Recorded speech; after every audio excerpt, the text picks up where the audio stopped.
my friends. Welcome to Big Brother's Big Brain. Hope you're very well. The show that delves into the furthest reaches of the housemates' psyches and answers the questions they haven't even asked themselves. It has been a cracking week, hasn't it? Yes! We prepped that. They haven't even been watching. 3 have gone. 1 housemate left who thought he heard messages. 1 housemate was expelled for definitely hearing messages. No. And the other poor little Bonnie, oh, she finally got the message. Now, earlier tonight, 2 brand spanking new housemates went into the house. They've been settling in for just over an hour, so here's what's been happening. Ah! Fuck! The lounge and garden doors are now open. Hi, Imogen. Hi, I'm Grace. Hi.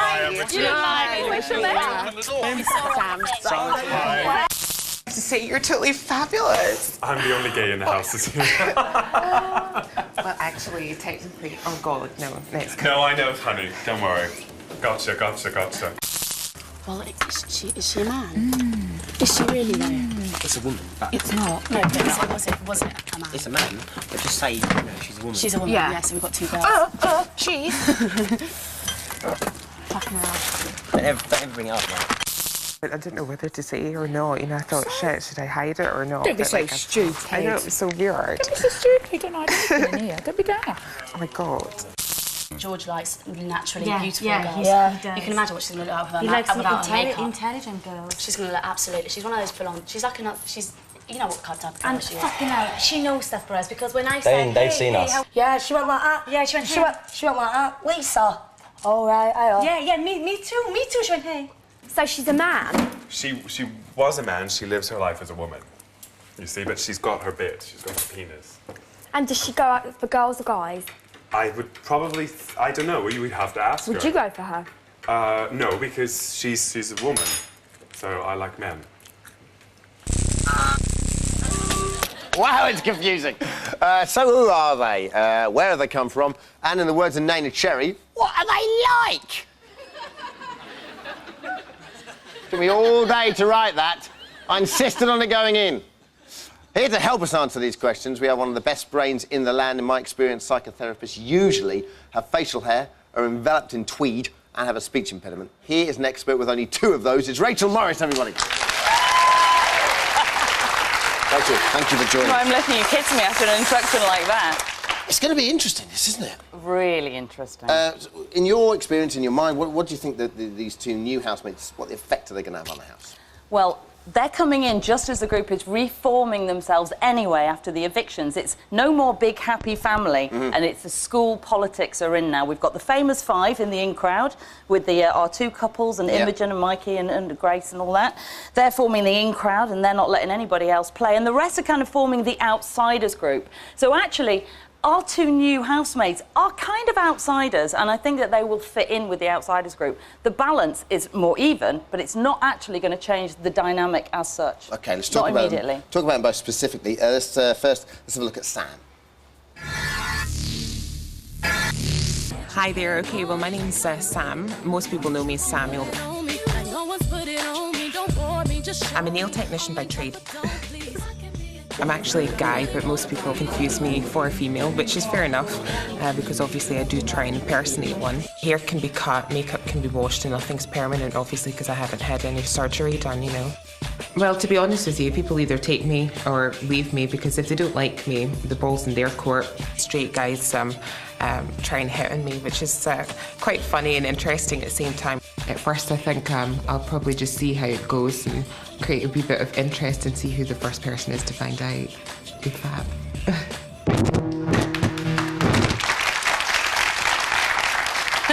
Sam, so I am confused. Sam looks like a woman, is actually a gay man, but I don't know. Like Richard said there, and Nikki said there, is she a man, is she a woman? How do they react to her? How's she going to fit in? I think, well, she's going to be it's very, very confusing. It's not a she, it's a he.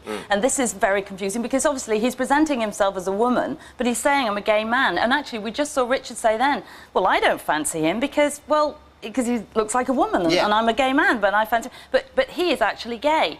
So this is a fantastic ruse to keep people away from him. What partner could Sam possibly have? Sure, but how are they going to react to it? I mean, that can't be easy for him then to fit into the house dynamic, can it? Well, I think the problem is, of course, that because he won't identify himself in an understandable role, they're just not going to know what to do with him. They're not going to know where to place him. It's lucky for Sam that there is a group already emerging in the house full of people who don't really have a place either. Sure. So he'll find a place there amongst the outsiders. OK, you've done some tests on Sam. What are they? What Well, do they we tell us did about him? several tests, but two of the ones that were quite interesting or quite revealing about the two new housemates were the Machiavellian test and the intelligence test. Actually, Sam comes out in the middle of both. The Machiavellian test is a test that measures how far somebody's able to go or willing to go in terms of manipulating to get what they want. He came out right in the middle, He's your average Joe. and he's the average Joe also in intelligence terms as OK, well. let's move on to Aisling. Let's take a look at Aisling. My name's Aisling Horgan Wallace. Because I have a double barrel name don't mean I'm posh. I like the best of things. I do like to have things my own way. I was told that I'm very good at manipulating people to do what I want. I am like a princess, but at the same time, if you cross me, I will fuck you up. I ain't gonna have a game plan, I'm just gonna be real, be me and see what happens. I'm gonna have to make an impact and be in there, and it's gonna cause a lot of friction and perhaps a little bit of upset, and I don't mind that.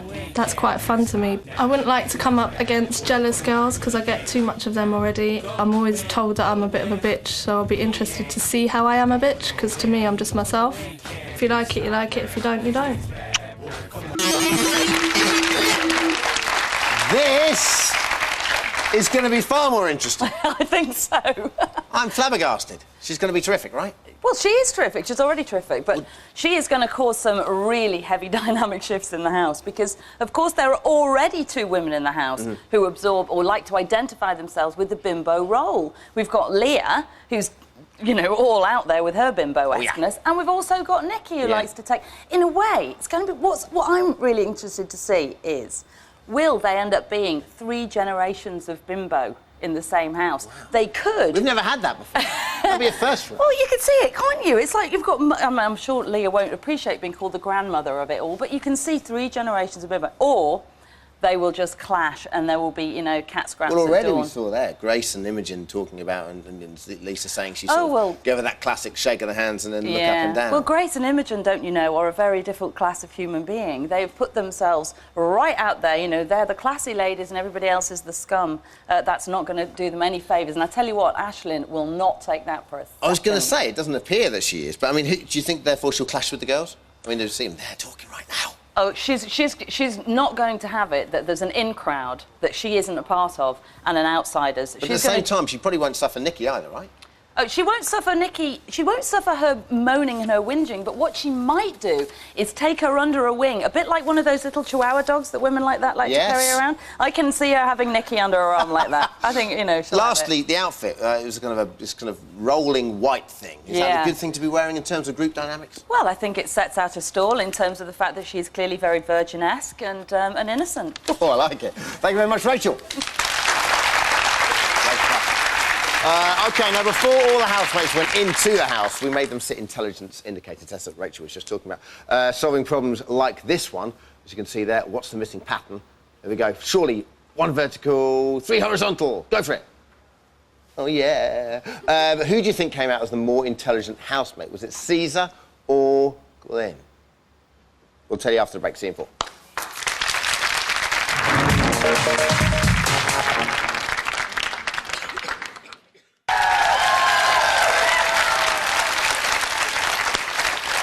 Hey, welcome back to Big Brother's Big Brain. Hope you're very well. The show that gives psychology a good name. Before the break, we asked you, who is the more intelligent housemate out of Caesar and Glyn? Answer is, any ideas, anyone? Caesar! Glyn. No. Shake your head. It's a test. It's actually, it's like fact, all right? In fact, for my intelligence indicator test, Glyn and Caesar topped the intelligence table. The housemates who came joint bottom of the Intelligence League were, any guesses? Nikki. Leah. Interesting. Yes, Nikki. We also have Lisa. Imogen. Yes. Look at you getting in the last minute. Imogen. and Nikki. OK, now, relationships have been fascinating. Relationships in the house usually have the longevity and sincerity of a back-alley knee trembler. But that doesn't stop them from involving themselves in pursuit. There's all sorts of coupling happening in the house at the moment. Never before in the history of Big Brother have so many romances formed in such a short time. Here's our quite confusing guide as to what's happening on the Love Boat.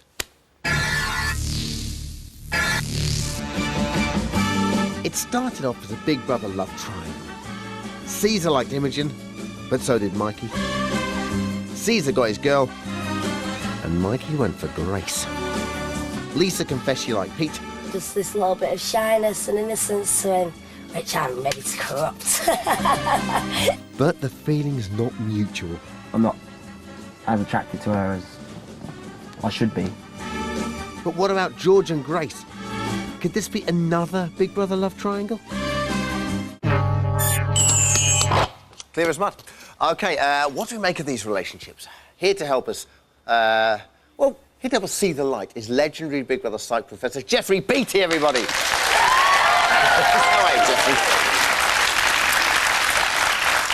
Jeffrey, what's going on? Why are they pairing off so quickly? They're pairing off so quickly because they've all watched Big Brother before, and I think they think that couples do pretty well on the show. So that's part of it. But also I think there's the psychological turmoil of the first week. If you want some, sanctuary from the whole thing, you have a relationship, and then you can draw upon resource from that relationship. But it's happening so quickly. Normally these couples take 3-4 weeks, and even if the sincerity is not there, it kind of, they at least fake it. Well, exactly. I've never seen anything like it before. I mean, the relationships normally take weeks to develop, and they tend to last for the whole series. But I think we're going to see something quite different this year, which is these relationships are formed very quickly, and therefore they're likely to people are likely to split up pretty quickly as well. But it's quite a fickle strategy if you think that, to involve themselves with the public and so forth. It's quite a risky strategy to have, isn't it? Because obviously, as we've seen throughout the history of Big Brother, the public can turn like that. Well, it is a risky strategy, and I think we'll see some clips which demonstrate that these people feel under pressure with respect to the relationships. Yeah. Because you can't make a beeline for one person and be rejected. That doesn't look good. And I think some of the people are suffering psychological stress as a result of that. Actually. OK, you said we're going to have a look at a few clips now. Firstly, the theory you've developed, the body language theory, it's all about the intricacies of body language, right? Yeah, because we all think we're pretty knowledgeable about body language these days. Every time I sit in a particular way, someone's trying to interpret my posture. We all think we know... You get yourself to blame for that, to be fair, Jeffrey. We all think we know, we kind of know what it means. So what I would argue is we have to start looking at more and more subtle behaviours. So the things I'll be looking for are micro-expressions, which are good displays of emotions, but are very quick and very unconscious. And I'm also interested in these hand movements, which are called iconic gestures. Now, you must love this year, then, because you must be sort of smacking your lips when you saw it. Well, it's fantastic. We're going to look at each couple in turn. First of all, we've got Imogen talking about Caesar in the diary room. Take a look. What is it about Caesar that makes you bond with him so well?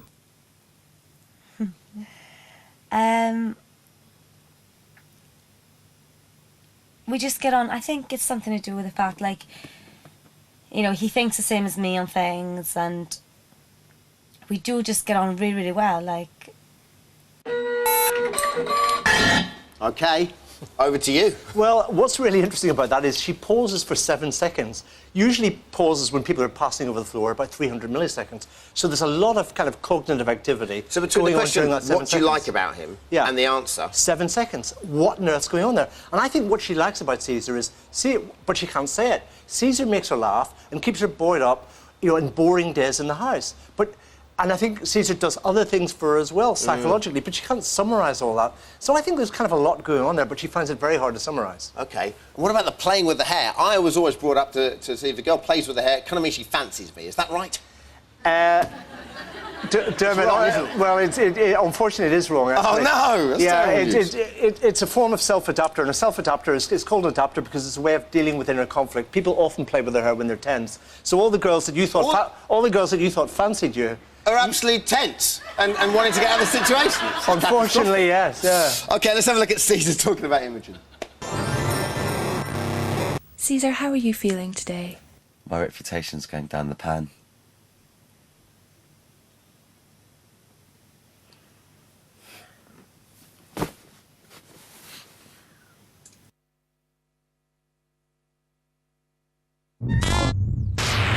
Looking like a young Bobby Perez there. Jeffrey, read his mind for me. Well, this is wonderful because Caesar's just been telling us all what a great player he is. He can have any woman he wants. And he's saying that it hasn't kind of worked out with Imogen so far. So he's saying my reputation's going down the pan. And he's trying to look confident. Here, he's got that kind of knees apart, confident posture. He's got the smile. But just look at his body language. This hands on the head is called the cradle posture. It's a universal instinctive posture against attack when people are feeling really, really insecure. Okay. And look at his smile. He's trying to pretend he's enjoying this, but actually, that's called a non-Duchamp smile. It's a false smile, a masking smile, and when it fades, you can see his real emotion, which is one of terrible sadness. Caesar is a player. He feels good when he's achieving what he wants, and he hasn't quite achieved what he wants with Imogen. My favourite thing, Jeffrey, is the muscle bulge, which I think we can see here. Watch, it's that. The muscle if I bulge bulge is my wonderful. muscles, maybe Yeah. I'll turn this into my advantage. Well, exactly. He's trying to look in control. He's trying to look dominant. He's trying to look as if he's enjoying the whole thing. But I think his body language gives the game away, actually. OK. Now, we're going to talk about Grace and George, which is what you really want to talk about. But firstly, a little bit about Mikey, Grace. You don't think there's anything there, no? I think she quite likes Mikey. She's got ambivalent feelings towards him. Her body language, when she talks about him, she often displays self-adapters, you know, signs of discomfort. But he's very convenient for her, actually. OK. Very convenient. Well, let's move on to Grace and George. Let's see another clip. This is Grace talking about George. Grace, why was George feeling down yesterday? Probably it doesn't help with everyone, like when they go to bed, like everyone has a hug, you know, it's like Lisa and Pete and me and Mikey and Imogen and Caesar, and everyone has a snuggle. And he didn't have anyone to have a snuggle with. So I said I'll be a snuggle partner. And so yeah, I think that's one of the reasons, just like little things really. Now, snuggle partners for me, that's quite a big deal. But she doesn't see it as a big deal at all. No, and I think she wants to be more than a snuggle partner. There's a couple of non-verbal things to look out for here. The first is this beat when she says it. And beats are a kind of unconscious signal that what I've said is really important. So when she says, I want to be a snuggle partner, and does this beat, that kind of marks the significance. And then look at her leg movements. Psychologists have argued that we get least feedback from her feet and her legs than any other part of her body. And they do this kind of sensual rubbing when she's talking about Yes, I like that. I thought you would. And it's just extraordinarily revealing. Is the rubbing... Now, what does the rubbing tell us? She fancies him. She says the word... Yeah. I like that. Sorry. OK, we're going to take a look at George on Grace, I think. Let's take a look. What is it about Caesar and Mikey, Grace and Pete that makes you think that you can speak to them above the other housemates?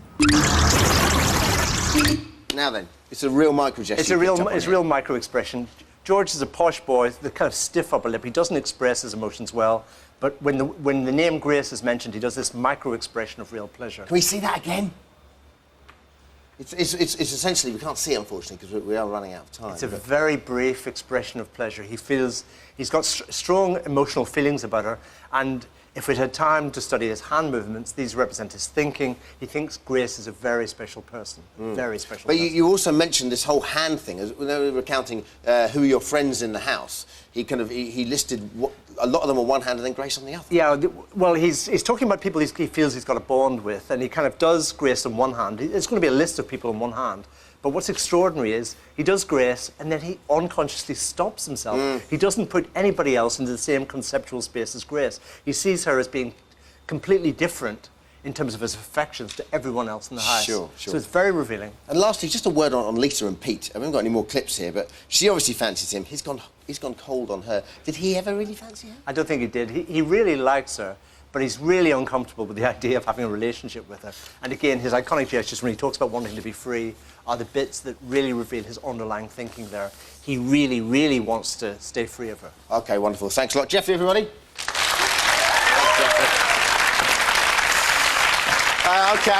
Now it's a chance for our studio audience to ask our big brains anything they wish. Hello, young lady. You've got one, haven't you? Yes. What's your name? Shireen. Hello, Shireen. How are you? Who's your question for? Because Rachel's with us as well, right? My question's about Leah. I'd like to know if she wants to win the public sympathy vote or get our attention, why does she dress so provocatively? OK, interesting. Leah, we think is dressing provocatively. If she wants to win the public vote and win our sympathies, why is this so? Well, it's extraordinary, of course, that we try and read her personality from what she does for a living and the way she dresses. But, of course, presumably she's gone into the Big Brother house to show that she's got other aspects of her personality and actually is quite sensitive and vulnerable.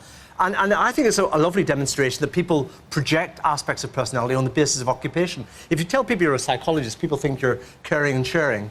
You aren't necessarily. You can be a bit of a... People don't talk to me when I tell them that. They just, you go to a party, you say you're a psychotherapist, what happens? Yeah. They don't even want to talk to you. I actually think the thing about Leah is that I think, you know, that whole mask thing that she puts on is obviously not real. And in the outside world, you can keep it up for a period of time. But when you've been watched 24/7, even the best defence mechanisms fall to one side. I think the person she is, that soft, maternal, quite loving woman, and, you know, is It's starting to emerge, yeah, it's starting to emerge, exactly. OK, hello. Hi, What's your name? Emma. Emma, what's your question? My question is, it's quite obvious that Grace and Nikki are jealous of each other. Do you think that Nikki's spoilt behaviour is part of a master plan? Oh, interesting. Does Nikki have a master plan? Is Nikki capable of having a master plan? Well, is it part of a master plan? Well, I wouldn't have thought so. I mean, she is kind of drawing a lot of attention to herself. She is being bullied by the group. Grace is orchestrating all of that. She's very good at kind of playing the politics of alienation with Nikki, and you can see the pleasure she gets when Nikki has been isolated.